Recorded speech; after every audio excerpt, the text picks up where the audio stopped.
Hi, my name's Izzy Frost and I worked at the John Innes Centre in Norwich for 6 weeks this summer.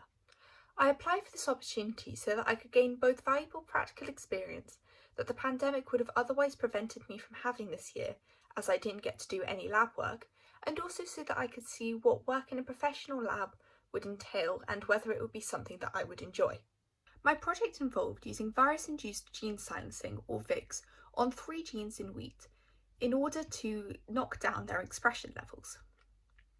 This was done so that I could later infect wheat with Magna portha, which is a fungus, and see if there were differences between the infections in the wild type and the knockdown mutants. The first step of VIGS is to amplify a fragment from the gene of interest. I was unlucky in that all of the genes I was working on were very stubborn, so I was only able to amplify fragments twice. The next step was to clone these fragments into a vector from the barley stripe mosaic virus. I attempted this with both of the fragments I managed to amplify through PCR, however the cloning was never successful. I spent most of my time at the JIC this summer trying to troubleshoot these processes.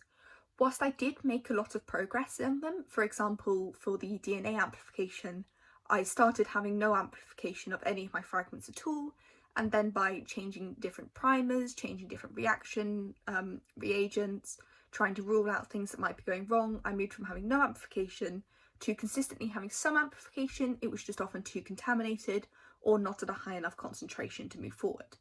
So whilst I did make progress, unfortunately I didn't move on much further with the project. However, despite being unlucky with getting my experiments to work, I've learnt so much from my time at the JIC.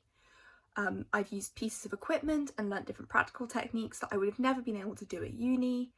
And honestly, I think I've learnt more about different types of PCR reactions and cloning reactions, how to fix them, troubleshoot them, and understanding what's actually going on whilst you're performing them, because I was trying to troubleshoot these processes so much, than I would have ever got to do or learn about if everything had worked the first time and it'd just been smooth sailing the entire way through. More importantly for me, I've learned that even when nothing is working and I just feel very unproductive and bad about it, I still love working in a lab and I love spending time there and I love attempting going on. And that consistent failure, whilst it can get you down, is something to overcome rather than to just go, oh, well, I failed like 5 times, I might as well just give up now.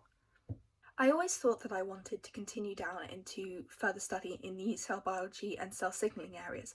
However, this experience has made me realise that I really enjoy molecular biology and genetics far more than I thought I would. Partially, I think, because when you're being taught concepts in a lecture, you're just being taught like the theory of it, and it doesn't make sense until you start doing experiments and I started making links and going, oh, that thing I'm doing, that's that thing I got taught, but now I can actually see real world applications, I can see how it's working, and it's made everything click and opened up some whole new areas for me to potentially look into studying in the future. And I'm excited to see where I end up, although I couldn't tell you where that will be. On the whole, this experience has given me so many more options and I'm really grateful for that.